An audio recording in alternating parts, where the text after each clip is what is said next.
L'Odyssée martienne, par Stanley Weinbaum, épisode 11. Comment avait-il appris cette phrase? Est-ce que toutes ces créatures étaient en communication? Est-ce qu'elles n'étaient que des parties d'un organisme central?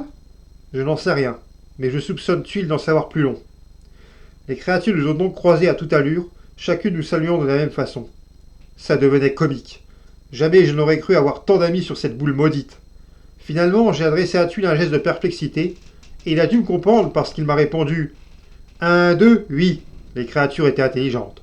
2, 2, 2, 4, non. Leur intelligence n'était pas de notre ordre, mais une chose différente, et au-delà de la logique de 2 et 2 font 4. Ou alors il voulait dire que leur esprit était d'un niveau très bas, capable de comprendre les choses les plus simples. 1, 2, oui, mais pas les trucs plus difficiles, 2, 2, 4, non. Mais d'après ce que nous avons vu par la suite, je pencherai pour la première hypothèse. Au bout d'un moment, les créatures sont repassées en courant d'abord une, puis une autre. Leurs carrioles étaient pleines de pierres, de sable, de gros tas de plantes caoutchouteuses et détritus comme ça. Elles ont tambouriné leur salut amical qui ne semblait pas du tout amical, et ont filé. Supposant que la troisième était mon premier interlocuteur, je décidai de poursuivre la conversation. Je me suis de nouveau planté sur son chemin et j'ai attendu. Le tonneau est arrivé, a tambouriné son « Nous sommes des amis » et s'est arrêté. Je l'ai regardé. 4 ou 5 de ses yeux m'ont dévisagé. Il a encore essayé son mot de passe en me passant avec sa charrette, mais je suis resté planté là. Et alors, la fichue créature a allongé un de ses bras et 2 pinces semblables à des doigts m'ont tordu le nez. Ah! Ces trucs ont peut-être du goût? Tu peux rire. Je m'étais déjà coincé méchamment le nez et il avait gelé. Alors j'ai crié « Aïe !» et j'ai fait un bond de côté et la créature s'est remise à courir. Mais à partir de ce moment, leur formule d'accueil est devenue « Nous sommes des amis !» Aïe, drôle de bête. Tuile et moi, nous avons suivi la route jusqu'au premier monticule. Les créatures allaient et venaient sans faire attention à nous pour aller chercher leur tas de détritus. La route plongeait simplement dans une ouverture et descendait comme dans une vieille mine. Et les êtres tonneaux couraient de ci de là en nous saluant toujours de leur sempiternelle phrase. J'ai regardé l'intérieur. Il y avait de la lumière dans le fond. Et j'étais curieux de la voir. Ça n'avait pas l'air d'une flamme ni d'une torche, voyez-vous, mais plutôt d'une source de lumière civilisée. Et je pensais pouvoir découvrir un indice quant au développement culturel de ces créatures. Alors je suis entré. Et Tuile a suivi, non sans quelques caquettements et trilaquets.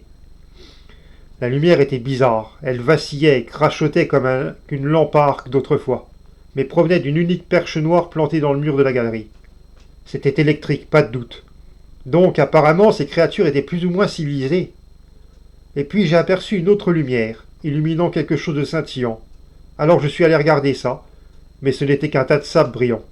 J'ai fait demi-tour pour ressortir, et du diable si l'ouverture n'avait pas disparu. Je me suis dit que la galerie devait tourner ou je m'étais engagé dans un passage transversal.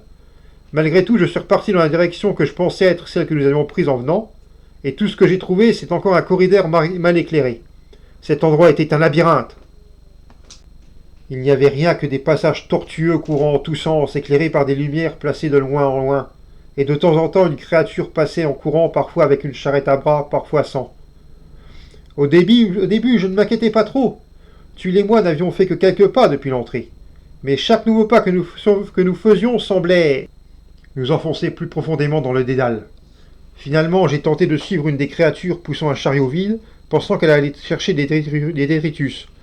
Mais elle n'a fait que cavaler en rond au hasard, allant d'un passage dans un autre. Quand elle s'est mise à galoper autour d'un pilier comme une de ces souris valseuses japonaises, j'ai renoncé. J'ai jeté ma citerne d'eau sur le sol et je me suis assis. Tuile était aussi perdu que moi. J'ai pointé mon doigt en l'air et il a fait « non, non, non, non » avec une espèce de trille navrée. Et les indigènes ne nous étaient d'aucun secours. Ils ne faisaient pas la moindre attention à nous, sauf pour nous assurer que nous étions amis. Aïe! Seigneur, je ne sais combien d'heures ou de jours nous avons erré là-dedans. J'ai dormi 2 fois, d'épuisement total. Tu ne semblais jamais avoir besoin de sommeil. Nous avons essayé de suivre uniquement les galeries montantes, mais elles grimpaient un peu et puis redescendaient. La température était constante dans cette foutue fourmilière. On ne pouvait distinguer la nuit du jour. Et après mon premier somme, je ne savais si je n'avais dormi 1 heure ou 13 heures. Ce qui fait que d'après ma montre, j'ignorais s'il était midi ou minuit. Nous avons vu beaucoup de choses étranges. Il y avait des machines en marche dans certains corridors, mais elles ne semblaient rien faire de spécial. rien que des roues qui tournaient. Et plusieurs fois, j'ai vu deux bêtes tonneaux avec une petite qui poussait entre eux, reliées aux deux. La parthénogénèse! La parthénogénèse par floraison, comme les tulipes! Moi, je veux bien, mon vieux. Les créatures ne nous remarquaient pas du tout, jamais, sauf pour nous dire au passage: nous sommes des amis! Aïe! Elles ne semblaient pas avoir de vie familiale. Elles ne faisaient que galoper en tous sens avec leur espèce de brouette pour apporter des détritus. Et finalement, j'ai découvert ce qu'elles en faisaient. Nous avions eu un peu plus de chance avec une des galeries qui montait régulièrement sur une longue distance. Je pensais que nous devions être près de la surface quand soudain le passage a débouché dans une vaste salle voûtée, la seule que nous ayons vue. Et mes amis, j'ai eu envie de danser quand j'ai aperçu ce qui m'a paru être le jour, par une fissure du plafond. Il y avait là une espèce de machine. Rien qu'une énorme roue qui tournait lentement, et une des créatures était en train de jeter ses détritus dessous. La roue a tout écrasé, le sable, les pierres, les plantes, en a fait une poudre qui devait couler quelque part, se tamiser. Nous sommes restés là et d'autres tonneaux sont venus, ont jeté leur chargement et c'est tout. Ça n'avait ni rime ni raison. Mais c'est comme pour toutes sur cette planète insensée. Et puis il s'est passé autre chose, presque trop bizarre pour être cru.